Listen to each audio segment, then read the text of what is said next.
6 সংকেত ভর বিশিষ্ট যৌগটি হলো, চারটে অপশান দেওয়া রয়েছে, আমাদের নির্ণয় করতে হবে কোনটির ভর 106।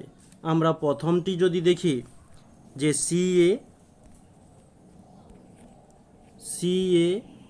CO3-র জন্য, তাহলে আমরা লক্ষ্য করব ক্যালসিয়ামের জন্য 40, কার্বনের জন্য 12, অক্সিজেনের জন্য 16, তিনটে রয়েছে তাই 3 দিয়ে গুণ দিলাম।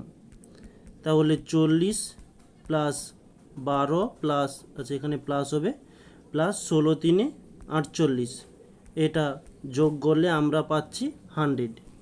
এখন নেক্সট দ্বিতীয় অপশান CaCl2, এর জন্য আমরা দেখে নেব সি এর জন্য 40 প্লাস ক্লোরিনের জন্য হয়ে থাকে 35.5 ইন্টু 2, তাহলে 40 প্লাস 35.5-এর সঙ্গে 2 গুণ করলে আমরা পেয়ে যাব 71, তাহলে এটা যোগ করলে পাচ্ছি 111। নেক্সট পরবর্তী অপশান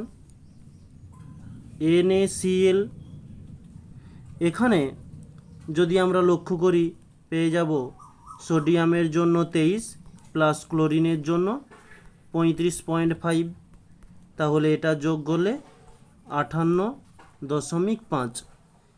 নেক্সট পরবর্তী যে অপশানটি রয়েছে যে সোডিয়াম Na2CO3, এটা যদি আমরা নির্ণয় করি সোডিয়ামের 23 ইন্টু 2টি রয়েছে তাই 2 দিয়ে গুণ দিলাম, প্লাস কার্বনের 12, অক্সিজেনের 16 গুণিতক 3টি রয়েছে তাই 3 দিয়ে গুণ দিলাম।